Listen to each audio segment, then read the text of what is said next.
where you want me. Pay me my money down. Sit in the shade and get the work done. Pay me my money down. All right, they're on, ladies and gentlemen. We're on. We're here. I want to go that way. Where's my beer? Can you do it kind of facing that way more?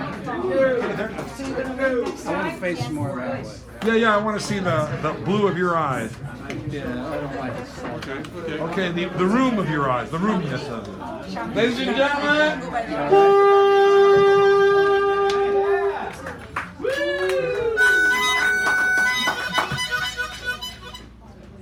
There he goes. Mr. Sanderell is the last word. He kicks off and concludes the second show. Just so you know, he'll be back at the end of all things, good, big, and small. Thank you. And there he is. He's on his way. Well, I just want to remind everybody you should be thankful that you are now enjoying this poetry on a lonely land, whose land this is. And I always want to remind people, just because you stole the country doesn't mean it's still not Indian country. All right. It still is. Your gods aren't on the battlefield. Your gods will not be or participate in your wars, will not be on battlefields. Your gods won't take sides. They know their creations are nutcases, shells broken, inside spills onto soil. They're not interested in winners because by the time they win, winners have lost their minds. Your gods only want people who still believe in them. Truth is, more and more people are letting these gods go. Untethered, they begin to float away like good sky gods. They vanish as all those before. Facts are gods are nowhere to be found but in the minds of some Homo sapiens, where gods are static with no room to grow. No, your gods aren't on the battlefield or anywhere else. Here's to the mindless, bodiless gods. How can they be somewhere when they're nowhere at all, untethered, floating away, away, away?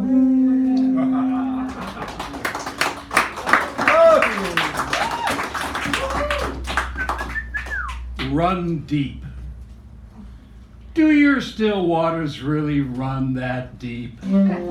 Or are they still no movement of thought? Evil comes to the village as friend. No one notices, begins its damage. We are only war heroes in movies' dreams. Others die young, believing they could be. Since we're made of stars, flame on, my brothers, sisters, doesn't mean we survive things that burn stars. Gentleness is shown with reserve, wary of the violent. Beware of gentleness, might just win out one day, once old is swept away by thought. Finally, as slow thinkers, we finally see what it has wrought on us, what violence really is. Will we stoke the fires of violence?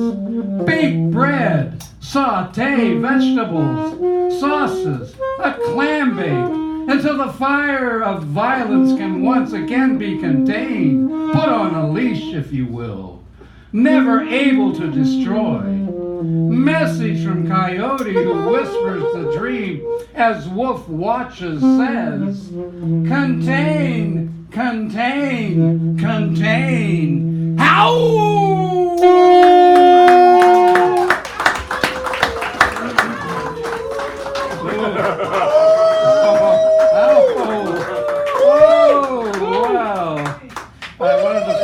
That's going to drive everybody crazy, but I don't know if I can find it. Well, oh, this is it. That's it? Yeah, this is it. I'm tired of being sane. Well, all right, this is called, if not in your backyard, where? Easy for you to say.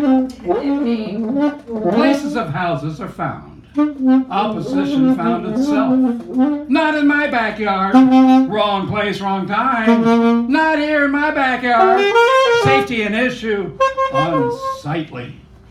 Even when shown it could be different, no one believes. It's government. Who trusts them? Look where homeless began. Policies of state, federal government failing, ignoring. Reagan, the forgetting President George, gives us a lot. Homelessness, ignoring AIDS as death mouse, revealing his cowboy attitude. Uson's wars are on Contra, but misfires when it comes down to his humanity. I'm sure he loved his horses, but still, not in my backyard, rallying cry of Uson society. All agree homelessness is a problem, just not in my back, front yard, side yard, nowhere, so I can't see them. So tell me, citizens of Usa, what is the solution? Like good Usons, will we do to them what we did to the Indians? Or what good Germans did to the Jews? Do we move them off to concentration camps? Or simply gas them? Kill them all. Woo. Thank you. Thank you. Mr. Erdmann. Ern Wright. Virgil Ryder. Cloudman. Oh, this is you. And now my co-host is coming up there. Miguel, give him a nice round of applause. Come on. We got Rob, Amy, looks like Allison, then Alan, then Buford, then Yasmin, then Antoinette, Karen, and then the Sanderell closing us out. And this person has been very helpful to me. I'll just tell you right now, without him, I would be more confused than I am right now. Oh! I'm gonna start with a quote. I'm surprised when surprises come. They come out of nowhere. That was Owen Dunkel. Very nice. Did you say that earlier? I'm pretty sure I heard that right. No? Anyway, Give it to him. I thought it was funny. The topic. Sorry. Note to self on the topic, confusing. Dear me, hear ye, confusing musings about past meanderings got me feeling like my mind I'm losing. I talk the talk, but stumble when I walk. Sometimes when I speak, my mouth fills up with chalk. It's no joke that daily the claws of reality tighten. It's no joke that daily the mass anxiety heighten. Less stress, I confess, is what you need. Mess, what a mess. Which message should we heed? He said, she said. He said he still likes beer. Threw a brick at the TV, words I don't wish to hear. Jokes, plenty of jokes. They say humor curbs tension. Soberness of mind, see-through collusion and illusion. It's all mass distraction. Divide and conquer. Sit and wonder, no shock, we are sundered. Confusing musings, that's what these are. Confusing musings never really get you far. So concoct a plan to give peace a kiss, to avoid the void and miss the abyss. Look inward because that's the only place you own. Look inward because you must reap what you have sown.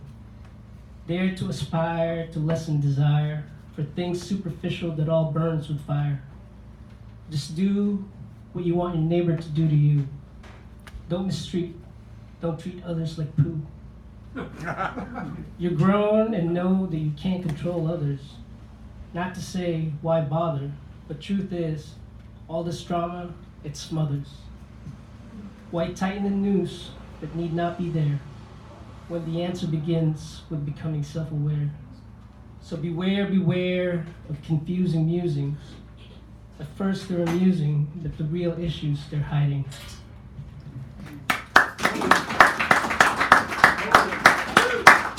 That's Miguel. And Rob. Rob, Rob, Rob, Rob, Rob, Rob, Rob, Rob, Rob, and then Amy, Allison, Morgan Freeman, and Alistair Cook will be doing their famous duet on the tuba. And Beethoven is still busy composing. Well, he'll be here next week. Yeah, but he'll be here next week, flies and all. All right, I need a little help on this one. You need a little help from your friends? I need a little shout out from the audience. I'm going to ask a series of questions about different types of people. 7. This is going to be simple yes or no questions. And 2. if you think the answer is yes, shout out yes. If Tuesday! you think the answer is no, shout out no. Very simple. See, he's very good. He's not listening to me. This is called Confused. Did you set this up? You choose the theme song. He did.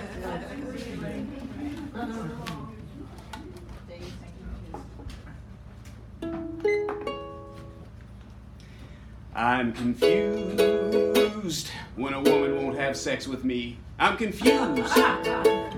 Utter perplexity. If I were a woman, I'd be all over me. So why don't we catalog all my quality? I'm so funny, I just might make you pee. Though one lover said I don't take life seriously. I'm patient and gentle, not a fighter, it's true. Though one woman yelled if I loved her, I'd argue. You'll never hear me lie, secrets are just wrong. Though some lovers don't like their lives laid bare in song. I'm loyal to a fault no matter what you do. If you were brilliant like me, you'd be stubborn too. I fuck for hours. One lover thought that heavenly, though another cried out, can you just come already? My oral hygiene regimen consists of 3 parts, of course. I also make many farts. I'm not shallow or picky with where I stick my dicky. Yellow, red, brown, white, albino dynamite. But I once went 5 years without a single taste. How can all this quality just go to waste? Yes. Raise your hand if you might not get love tonight. Now, Yes. everybody pick someone. Just do it, all right? I'm confused when a woman won't have sex with me. I'd settle for a hug for an hour or 3.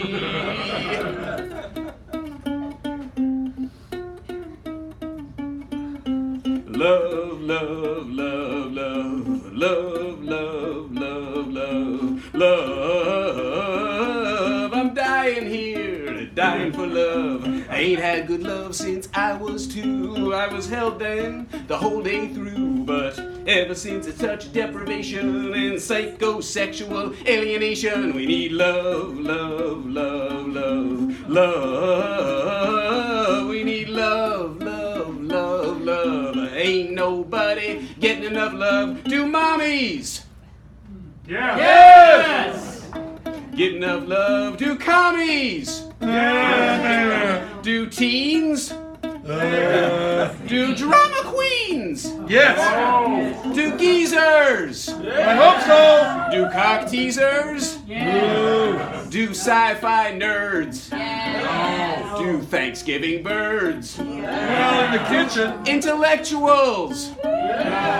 Do polyamorous pansexuals? Every night. Maybe. Maybe. Well, it depends on who you're talking to. Raise your hand if you might not get love tonight. Now, look around, pick someone. Let's set this world aright.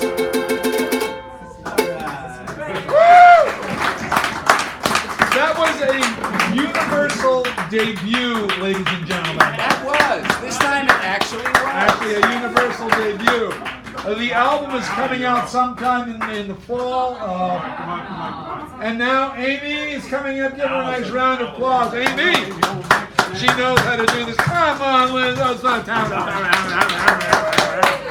You know, they're just getting, tired up there. But just wait till you hear what she's about to do.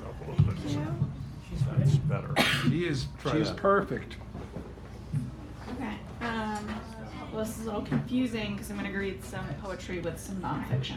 All right. Okay. This is called Blood. It carries us home to the depths. Sleepwalkers bumping beside cabinets, bruises on our ribs, bleeding to the surface, waiting for the needle prick. Waiting, waiting, waiting. Ian played the trumpet, his long, lanky frame like to dance as his fingers grew into the brass buttons. Our first date was a night out in the old town of Port Costa, a secret spot on the Carquinez Strait. We drank tea at the Bull Valley Roadhouse, a 19th century hotel restored to a destination restaurant, while he told stories of impoverished childhood growing up in the South, where wallpaper peeled in ancient layers off bedroom walls that held ghosts of fallen Civil War soldiers, and he suffered from chronic pain and mysterious diseases. He told his stories with exuberance, balancing heart and animation as I sipped rosehip tea, admiring old photos of ships that docked in the strait. Ian lit up the room in an old Letterman sweater, maroon with a giant felt A patched where the breast pocket should be. It was his nice sweater, reserved for special occasions. At the end of the evening, he kissed me on the cheek. His Boston Terrier, Olive, went for the lips. Ian was a Christian, but I dated him anyway.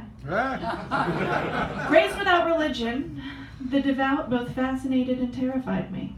I wanted to be like the Jewish kids, ceremony, ritual, extra days off school. I had no interest in the Catholic toils of catechism or confirmation, nor did I like the idea of vacation Bible camp where I could go to drama camp instead.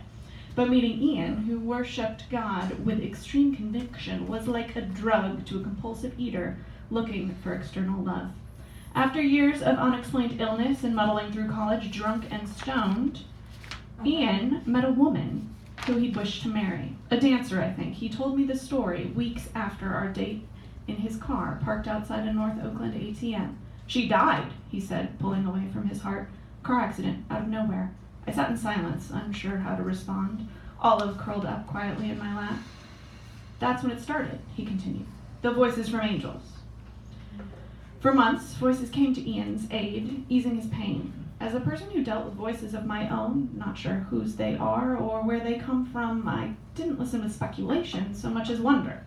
Had she lived, we'd be married now. I'd probably have 5 kids and live in New York. The fluorescence above the ATM shone on my fingers as I stared at my hands. Not long after, I started to hear it. What? I asked, finally, looking up, locking eyes. God, he replied. God? God? Really? That was the moment my wonder dissolved into speculation and jealousy. Faith is a double-edged sword. When we see it in others, one edge can't believe their experience could possibly be true. The other, just as evil, asks why the same experiences have not been afforded to us. Statistically, he continued, it's rare for someone to adopt religion after age 30, but I was one of those cases. The day after he came to me, I stopped drinking. I gave up sex and weed, and, well, my girlfriend and I broke up. I was still hung up on why God talked to Ian, and I was still talking to the voices in my head. This is the first time I've really even thought about dating in 3 years. He exhaled slowly, like a balloon inflated past capacity that had been weary of popping. I nodded, silently accepting his offer and explanation, as Olive licked my fingers. Ian lived a magical life.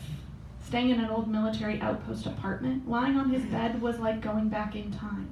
Ian evoked the simplicity of days gone by, nostalgia I only imagined existed hundreds of years ago in his DNA. Plantation-style homes of his ancestors. He made his living playing and teaching trumpet.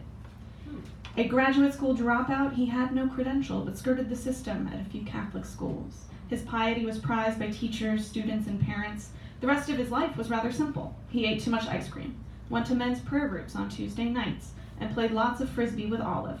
I was enthralled by the simplicity and the magic that drew things to him. Whatever Ian needed, the universe would provide. Extra money surprised him in his checking account when his car needed work. Olive didn't use flea treatment, yet lived without fleas. Restaurants that didn't allow dogs welcomed her with open arms. Ian was treated like royalty in a room.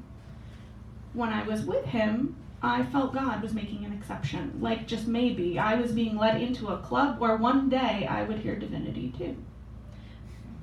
The Bible was always on his brain. Babbling about quantum mechanics of teleportation in one instance or another, He loved the Bible as science fiction fact and spoke with a passion and conviction that could have sold me snake oil laced with arsenic. I consumed every word, little idea that he spoke while we watched documentaries about others who had devoted themselves to God's call. I often wonder why God's call for Ian seemed to be a life of leisure with a little trumpet playing on the side. He prayed for me to rebuild the missing vertebrae in my spine. I was born without it. Why did I need it now? I figured God had more important things to do. That was my general sense with divinity. Whoever was in charge up there had bigger fish to carry through the tumultuous seas than little old me. Ian prayed to cure my Lyme disease. After 8 years with chronic Lyme, I resided in a comfy little bubble of narcissism with my disease. I loved to hate it, lord it over people, punish myself for not being well, keep myself from growing. I don't know where Ian's prayers went in the ether's queue of souls in need, but I wasn't ready to be helped by man or God. One day, Ian called me, his bathroom floor covered in blood, his roommate on her way to the emergency room. She'd gotten sick and vomited blood throughout their pristine bathroom. Ian was beside himself. Men never know how to clean up a mess, I thought as he shrieked about how he couldn't use the toilet until the mess was cleaned up. He debated for half an hour between waiting for his roommate to return from the hospital to clean up her mess or risk potential disease and infection to clean it up himself.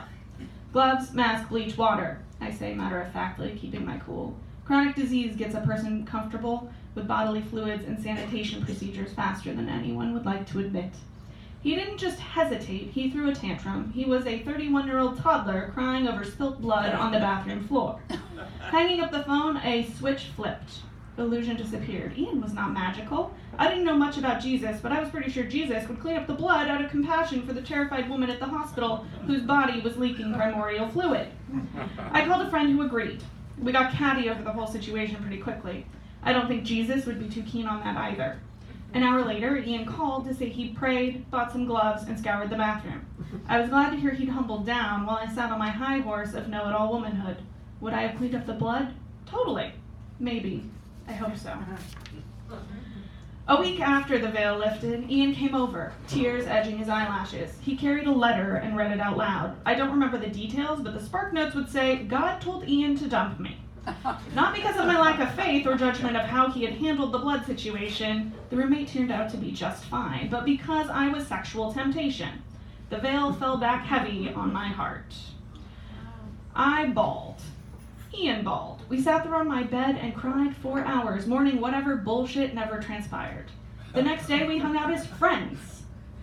A week later, he joined me for the opening of a play. We held hands, a habit for souls in starvation. A coworker saw us and teased me later for dating him. But we weren't dating. Ian just couldn't have me and let me go. He was a chronic disease I was ready to leave behind. So the next time he called, I didn't answer. Or the time after that. I ghosted Ian for using faith as a scapegoat to have or not have me. When we first met, Ian loaned me 2 Bibles. One more poetic, old text, hard to decipher, but prettier on the tongue. The other a modern translation like Christian rock bedtime stories. They sat in my closet for months as I stewed, enraged by how I felt about him, even more by his being gone. I couldn't face calling him, returning them, or keeping them with half-hearted attempts to reach God. Had it worked out so well for Ian? Did God really tell him how to live his day? And where was my call from the heavens? Did God never get my number? I got tired of asking so many questions. The Bibles staring every time I reached for a clean pair of socks. One day, I boxed them up with a few old t-shirts and mailed them to Goodwill, hoping there was no curse, hex, hardship, or damnation headed my way for giving his sacred texts back to the universe. In folklore, fairy tales, and even the Bible, blood is sacred. It's our life force energy. To bleed for a man might mean death, but blood for a woman means life. We bleed as a reminder for our ability to bring new life into the world. Old native stories tell of menstrual blood growing flowers in barren soil. Patriarchal stories skew those tales, saying menstrual blood keeps all plants from growing. It's hard to imagine life force from the womb designed to feed future children could kill a plant. But humans are notoriously skilled at skewing stories. When we broke up, Ian asked me one question. Why did you never use the bathroom at my house? I feigned confusion. Every time you came over, you never used the bathroom once. He wobbled his shoulders and head in disbelief. I told him I never needed to go. In truth, I didn't know where the bathroom was. I didn't like using the bathroom in other people's homes, and unfortunately I was on medication that caused the reabsorption of urine back into the body. So in a sense, I never needed to go. But maybe my body always knew the life force energy of Even's bathroom was a little bit askew. Thank you. Ding. All right, Allison? And aren't you new here, my dear? Yeah. She is new, ladies and gentlemen. Come on, let's go. This is Allison. She's in the house, for crying out loud. Allison. Tell them what you're going to learn. I sure will. Okay, let me just. So when if you have to get pretty close to it, and maybe I raise it up a bit because that way you can go right. Thank you. There you go. Hi. Hello. Hello. I've never read anything aloud before, but first I would like to say thank you to everyone who has read so far. You're welcome. Because I think that it's been really amazing, so give everybody a round Yeah. of applause. I am visiting with my daddy-o from Boston, Oh. and I'm reading a poem by David Erdreich. Really? Wow. Yeah, I hope I can handle it. You can handle it. You think I can handle it. Here we Knock it go. out. I'm gonna give it my best shot. Plebe, volunteer. Oh, it's called Posit. Plebe, volunteer, drudge, Shrabini, worker of the daily load, trudging down the endless road. No sissy who will make a fuss. She simply carries all of us. Gender fixation missed the point, hopeless attempt to point, anoint. Mistake the person for the task. Well, what's the point, the query asks. It's just a circle shrunk to nil, an empty cask that gets its fill. A metamorph, a chrysalis, Medusa's snakes then cease to hiss. A roundabout, a carousel, this age's story we retell. For once we sat around the fire, burning bones upon the pyre. Ashes, civilizations crumble, burning rocks, fools who stumble, telling tales both far and wide in attempts to seek the guide. Teacher who remembers all springs up each time we trip and fall. Wisdom, question, hint, or maze, generations lift the haze. Passing fancy, stylish get, letters, numbers, poems writ, stones record, trees promenade, puny humans on parade. Wow. Steele, well done.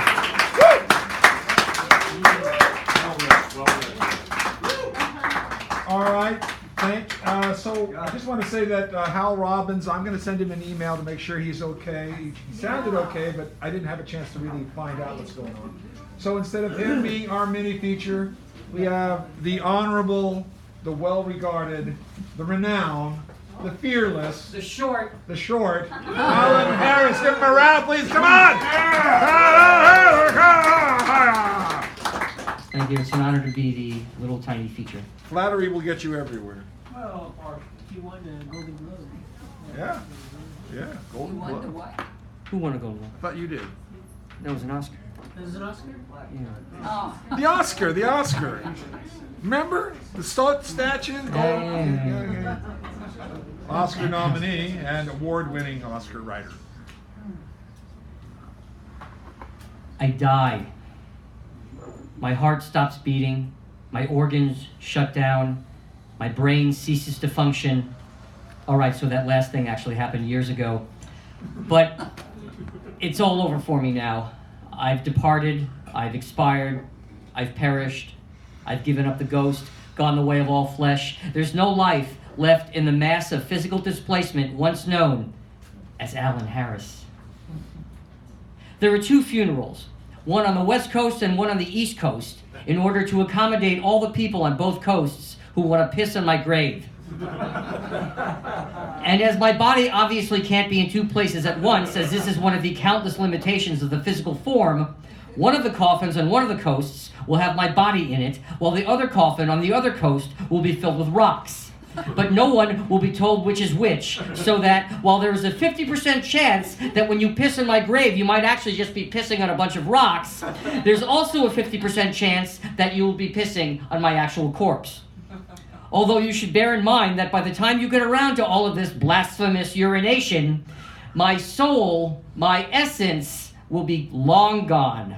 It'll already be out there, floating through the other side, looking for some cosmic bureaucrat to tell it what to do in case the process for getting into the afterlife is too complicated, as I have a really hard time with dense procedural activity, which is why I never went to college. I couldn't figure out how to register for classes. So my essence, being my essence, we'll have to find someone to take it by the hand and lead it through the process of entry into the great beyond and eventually heaven. And I'm pretty sure that I'll get into heaven. I've lived a pretty wholesome life. True, there's been a lot of illicit drug use and deviant sexual activity, but in what I would call my surprisingly long life, given all of the illicit drug use and deviant sexual activity, I've never done anything too horrible. For example, I've never murdered anyone. I mean, I've thought about it. I know some real assholes, but I've never actually intentionally taken someone's life. Maybe somewhere, sometime, I voted for some politician who supported some war somewhere where someone got killed. But hey, I can't be blamed for that person's death. It's unavoidable. No matter who you vote for, someone is always going to get killed. And I always try to vote for the politician whose body count promises to be the smallest. Therefore, I should get into heaven. The logic of that argument is irrefutable. Yeah. The only question is, what will heaven be like? Will heaven exist in an objective reality that is shared by everyone who is fortunate enough to be allowed into heaven? Or is heaven more of a subjective concept in which each of its inhabitants exists in their own preferred reality? While for you, heaven might be an endless cheeseburger and a sports package that includes games from all over the place, like cheese rolling on Mars, or shin kicking on Saturn, or extreme ironing on Pluto. For me, heaven would be a movie theater that has a vegan snack bar and screens a steady stream of avant-garde Japanese spy films. Its seats filled with the souls of those I've known who have preceded me to this place. Parents, friends, pets. All of us now just masses of energy, untethered to the burdens of the flesh and the mind. No one better looking than anyone else. No one worried about their weight or how their hair frames their face or if their head is too freakishly large. No more inferiority or superiority complexes. No more narcissistic personality disorders. No more anxiety attacks over an unusually large Sprint bill because of all the data you used watching porn on your phone. No more need to watch porn because you don't have genitals anymore.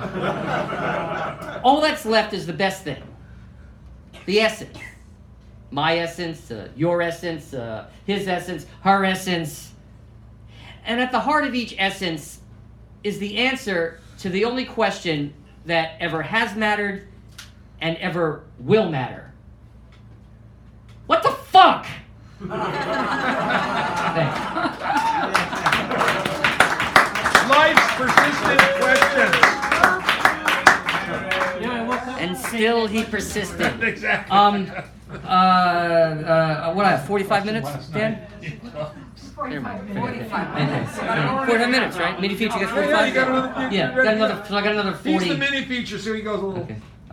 41 minutes left. I just want to say I'm going to be sub-hosting, guest hosting, whatever it's called, the La Promenade reading on Saturday. I'm going to be there. Yeah, you're going to be. Well, Dan's going to come anyway. Yeah, really. And Don't let me stop you. I love this man. So, I won't actually touch him though. I'm going to be sub-guest hosting it, and if you've never been to it, it's a lot of fun. It's a lot of great reading, great space. Great food. What's that? Oh, La Promenade. I'm sorry. I should. La Promenade. It's on 34th and Balboa. No. Hang on. It's Balboa between 37th and 38th. Thank you. Right across from the Balboa Theater. Theater. So come on out, and if When you don't. you go down Balboa, you stop just before the elephants, and it's right there. Okay, thank you, Dan. There are no elephants. Confusing. I see that. So what I've got now, like 30 seconds? No, you got Okay. you got Okay. 4 minutes. Okay. Can I read you the worst thing I ever wrote? Would you mind? No, wait, no. Okay, this is just horrible. You're gonna run me out of town on a rail. That'll be fun. Recent studies have shown that doing drugs is a good thing. But recent studies have also shown that people choose the wrong time in their lives to do drugs.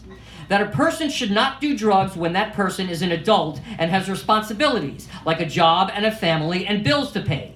That the best time in life to do drugs is when a person has no responsibilities and someone else is picking up the bills, like when you're 6. Recent studies have shown that the age of 6 is the perfect time to do drugs, specifically lysergic acid. That giving a 6-year-old a tab of acid will really enhance his playtime because he'll be able to watch his playmates melt. Will really increase his bladder control because he'll be so busy watching his oatmeal doing Tai Chi that he won't even think about urinating. And will really improve his relationship with his parents because you always bond with your dealer.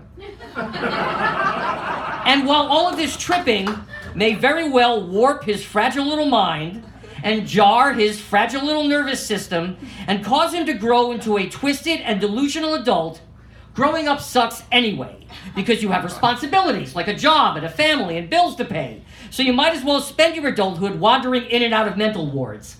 Recent studies have shown this. Thank you.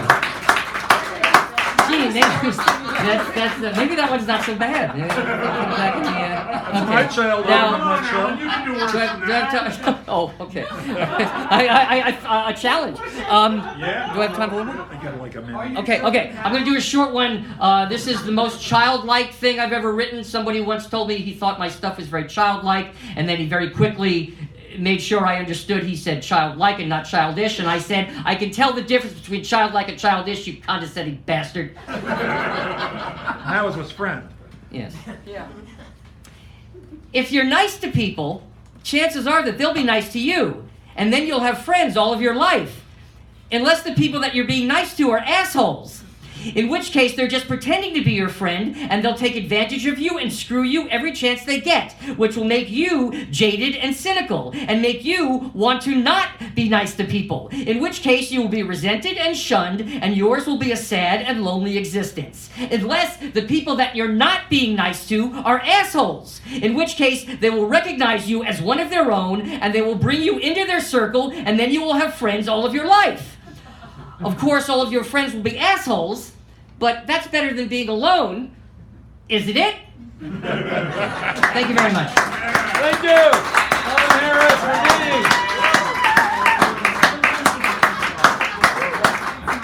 Buford. I think Buford is next.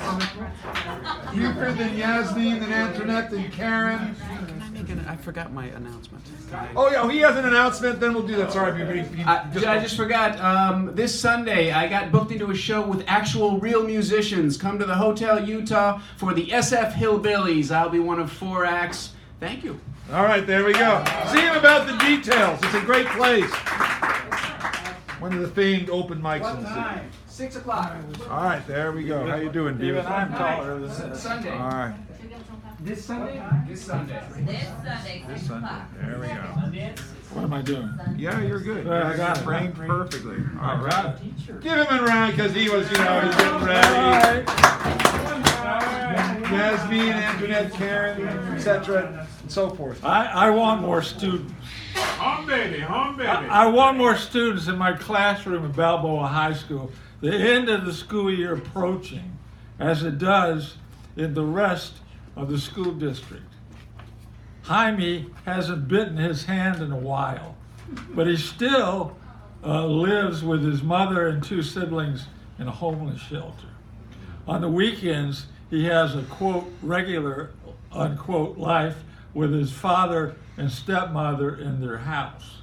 I want more students such as Jaime with tenacity of spirit abounding. His big eyes and gaunt cheeks have filled in a bit in the past year or so. I hope his previous looks disappear and he almost gets fat, though I guess that wouldn't be good either. The chance of cholesterol creeping into his veins.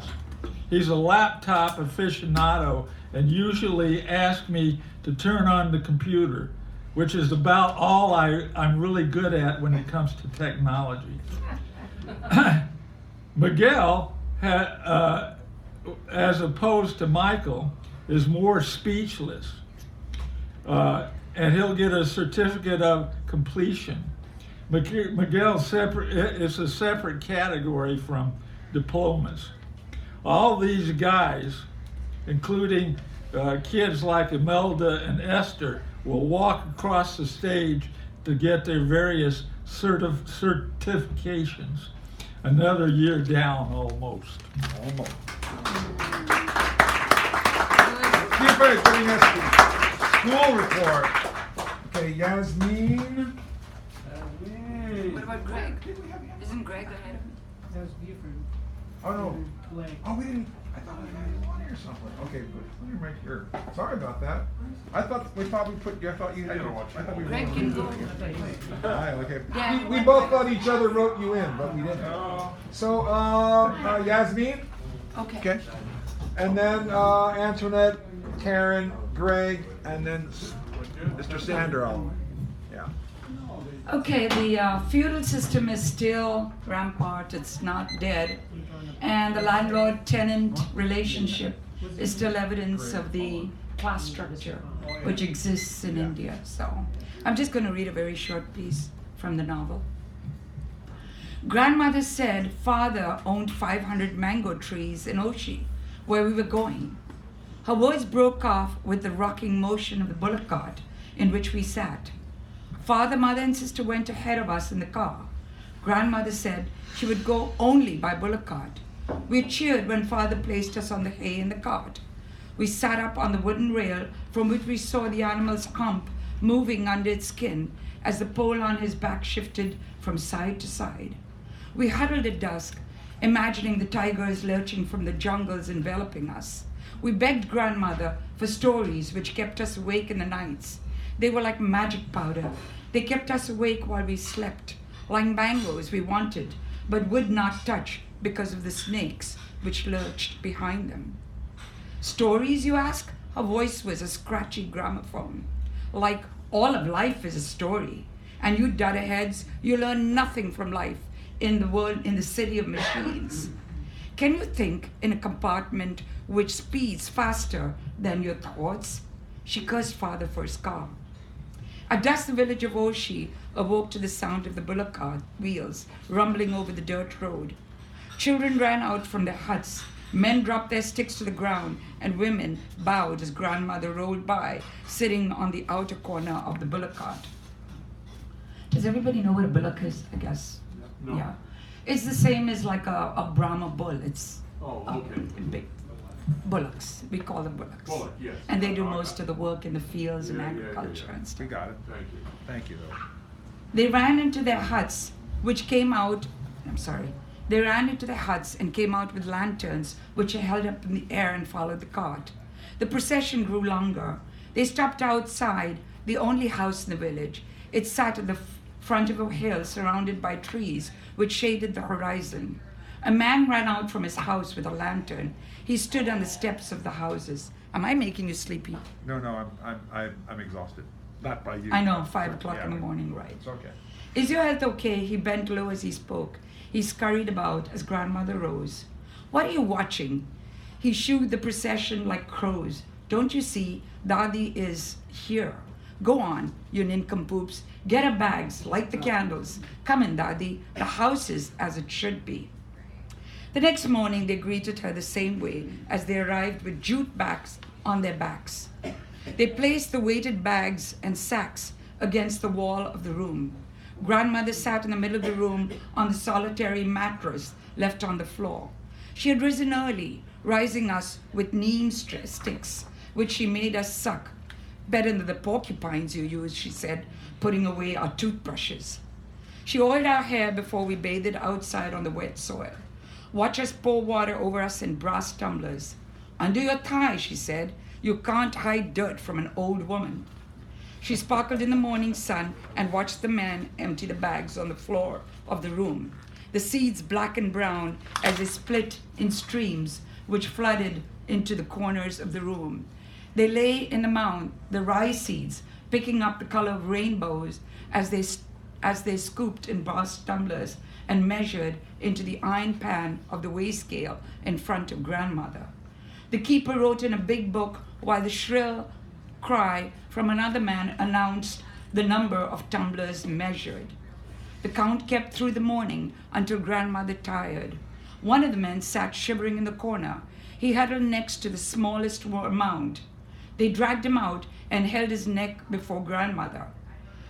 This year too, he cannot make his rent, the man who held his hair said. What shall we do with this man, with the land? If the other bow was here, he would not have the guts to do this. We must take his land away.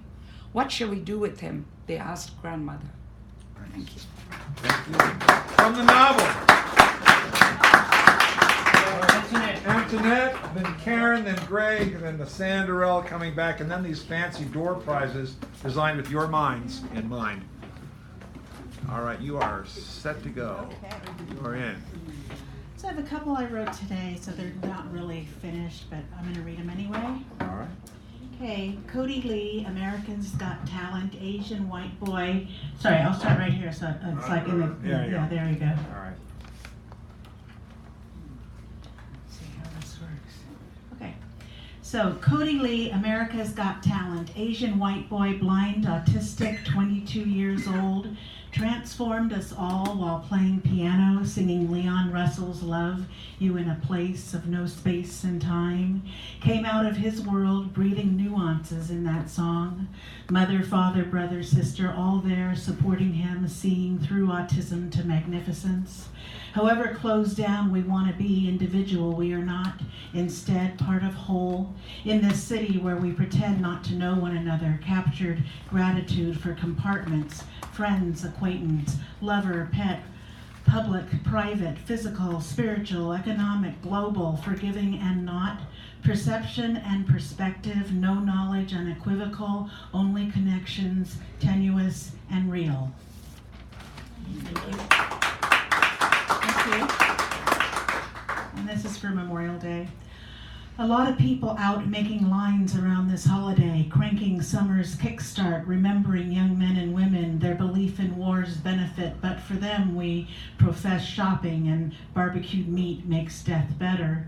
Skin-punctured blood veins, ligaments, subcutaneous fat oozes out like ecstasy, shooting forth in your arms, white whale, sexual enigma, too much good can kill or incapacitate at least. There was a guy who retreated to Hermitage, then walked out of his forest to the suburbs. He was sad. Oh.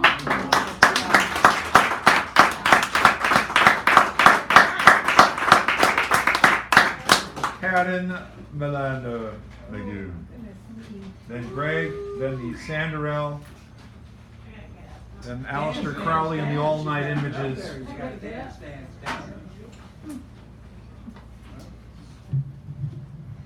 Thank you, David, for your many professional takes, tips, taps, and segues. And the dance of the Erdreich. So much beautiful, wonderful, fantastic, humorous, incredible poetry tonight. Yeah. And prose. And prose. Yes. Yeah. Honored to be in this group. I was shocked today. How many of you saw that? I gotta get this off. How many of you saw that Assange is maybe dying? Oh, I didn't see that yet. Yeah, that he had to go to the hospital, but he's not getting care. And when he left the Ecuadorian embassy, he was really already extraordinarily ill, and they threw him in solitary confinement and gagged him. And he has no voice left and is very skinny. He's lost a lot of weight. And someone said, yeah, he doesn't have long to live. But the question is, he's not getting any care. So I guess it's kind of like slow murder. I don't know. I'm just very disturbed. Capitalism working its magic again. I wrote this around when his sanctuary was violated, April 11th. So I'm going to read this now. I don't know that I've read it, but anyway.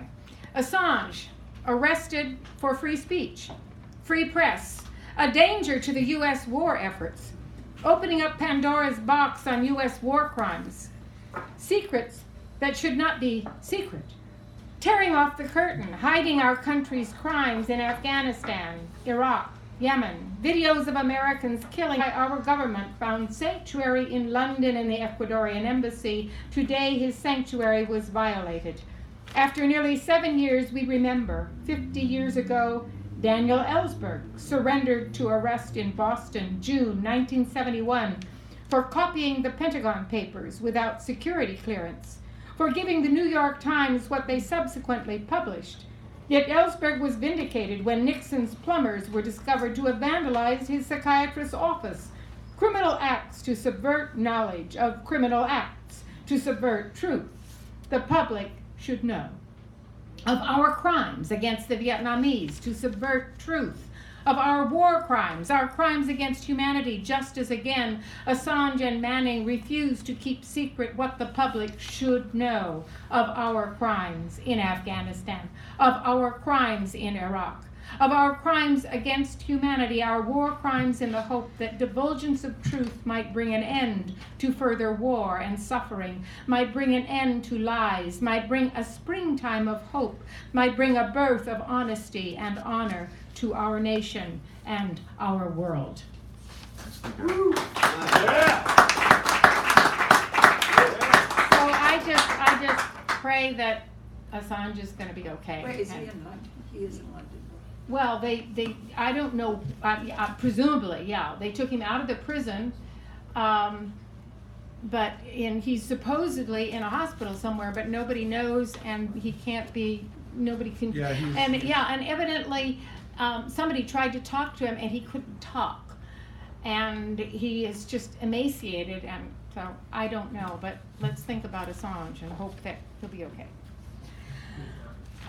So I read about this online just shortly before I got here. All right. So. So it's that, okay. That's Yeah, why I it's didn't very know. recent. Yeah, today, Yeah. as far as I know. All right, this is, I wrote a little memorial to my late husband on Memorial Day. I was kind of discouraged at the hospital where he died. Bureaucracy, I'm not going to blame anybody, but this is what poem came out of it. They said I could not wait. I could not stay with his body until they took him away. I know he was not there, his soul perhaps, but maybe it was flying on a bird's wing somewhere, or had found the blood of a shark, but did not argue. They wanted me out of the hospital, out of their worries, out of life, as I feel I had already exited when he died. I'm just Thank you, Karen. sharing that because of hospital life. All right. Oh, Mr. Pond, to whom we owe an apology, or at least I do, because of my own confusion. Give him a round, please. Yeah. That's the theme. Part of the theme. It's confusing. This is Mr. Pond confusing. The voice, as I like to call him. Before I get started, I am the worst person for self-promotion. I am going to be doing a book reading, book launch with Dee Allen on Sunday, June 9th at Clarion Performing Arts Center in Chinatown, which is Clara Sue's place. And it's going to be 4 p.m. to 6 p.m. I left most of the flyers at home. So I just have just a few here. I'll bring some more next week. So it's not this Sunday, it's the Sunday after. It's following Sunday. June 9th. Can I have one so I can make a note and put it in the flyer as it goes out? I'll just put these here for anybody who might be interested. I'll add that to the email thing that goes out. I guess I'm going to read this. This poem was inspired by a mailer and a TV ad I guess about a month ago, that featured James Baldwin and talked about urban renewal and Negro removal. And anyway, this is the poster, and this is the poster that inspired the poem I'm about to read. It's called Urban Renewal. And I went online and kind of looked up the quote, part of the interview from that the quote was used from, and I found this out. Urban Renewal. Mela is interviewing it. Mela's interviewing? You said Mela? No. It was a discussion with James Baldwin and Dr. Kenneth Clark. Okay.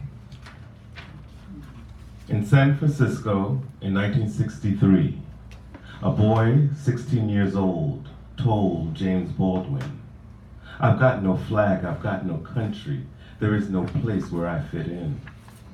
And it's the same now as it was back then.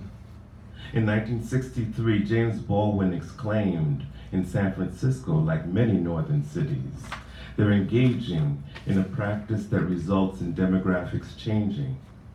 Once upon a time, urban renewal meant Negro removal. Today it's called gentrification. Same as it was back in the day.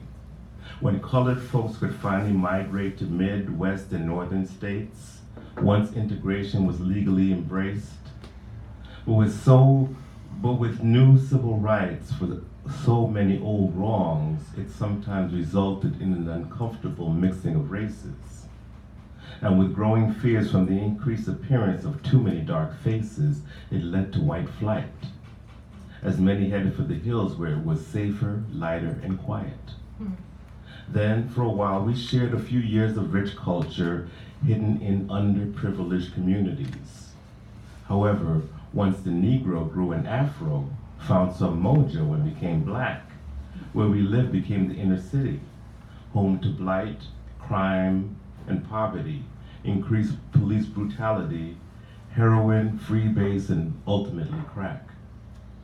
No jobs once the shipyard closed, fewer places to live with the Fillmore bulldozed. As high rents, violence, and AIDS explodes, it forced many of those who may have chosen otherwise to pack up, sell, and move away. Once the dust started to settle, it was time for whites to ditch their commute, return to the city, park the Lexus, switch to Muni Metro tracks, abandon the suburbs, return to the hood, and buy their own neighborhoods back, offering lots more money than our folks had ever dreamed. And though it may no longer be 1963, some things haven't changed in this 21st century.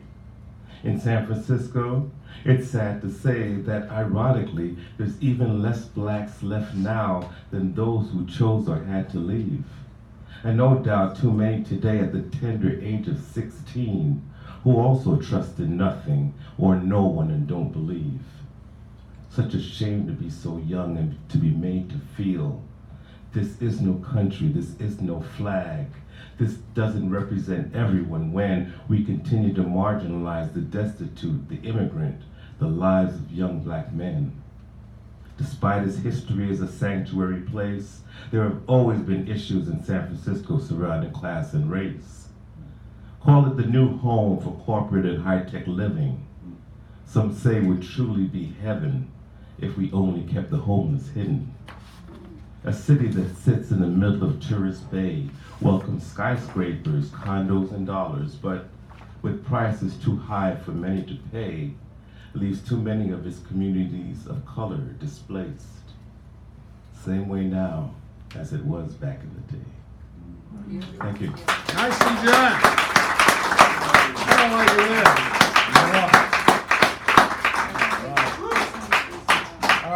We're going to have the last word come back here and close us out. Mr. Sandrell is coming up. And then we'll take care of these prizes. Just while he's coming up, there's a flyer in each of the prizes, and this flyer is here. This is a series of events that a friend of mine, Sally Love Saunders, puts on. And it's you'll see the dates and time and place, the information here. It's on Sundays. It's late at 11 to 1, I think it is. And they give you lunch. a nice vegetarian lunch. You go there, you hear poetry, read poetry, have lunch, sit around and talk, and whoosh. So it's a great thing to go to. When is that again? That's. I'll give it to you. You went to it. I have it on the wall. I just forgot about it. All right, there we go. Where is it though? All right. Well, tell me later. This coming Wednesday night at 2694 Folsom is the map in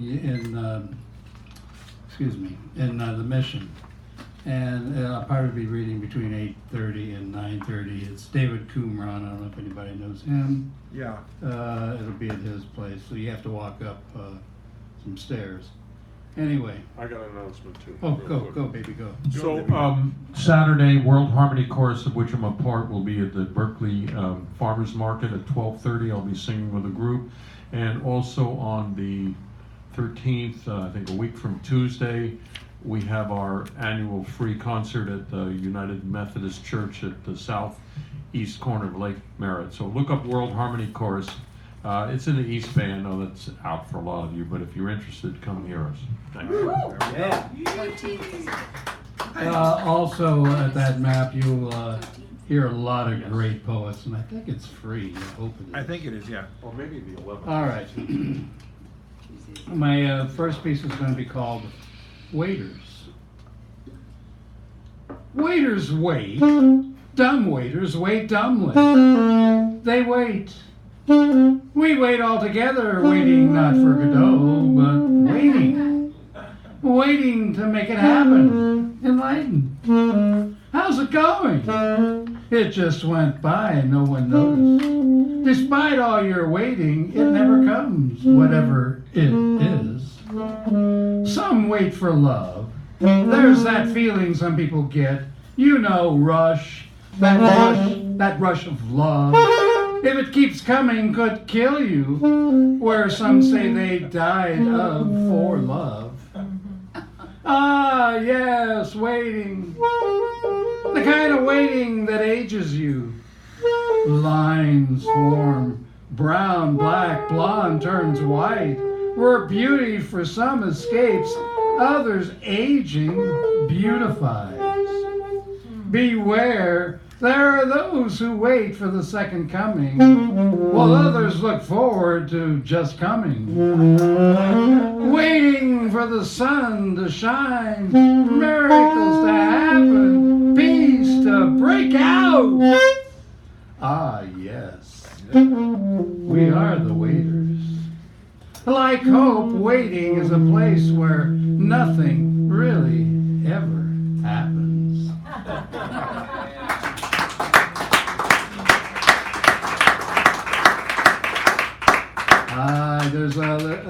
There's one regret, well, probably many, but one in language is not learning the Spanish language, the other colonizer language.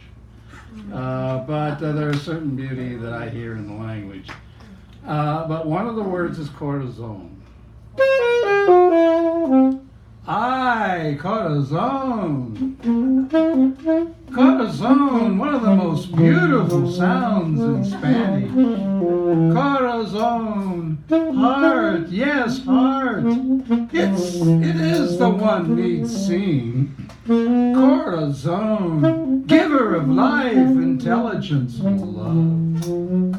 Jim Pepper, sax player of the Corazon, gave us heart when on our earthly plane.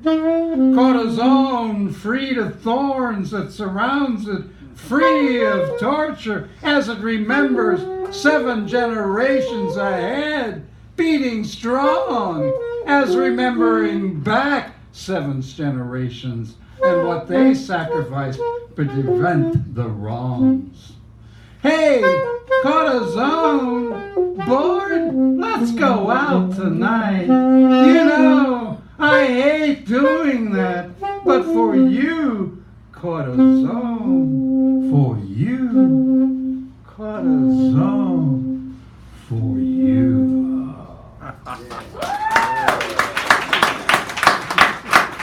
Just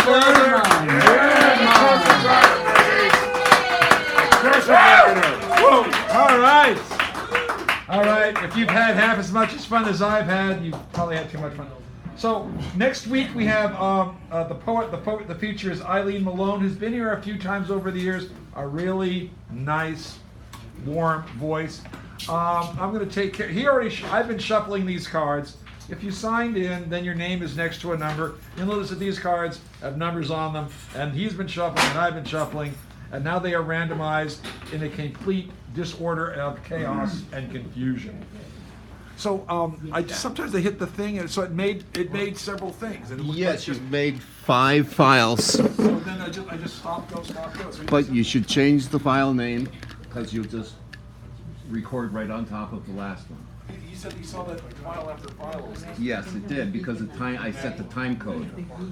But they all have the same name, and you know that if you save a file with the same name, you're going to write over the old file. So just touch it, type in an X or an L or whatever, and then let it go again. Okay.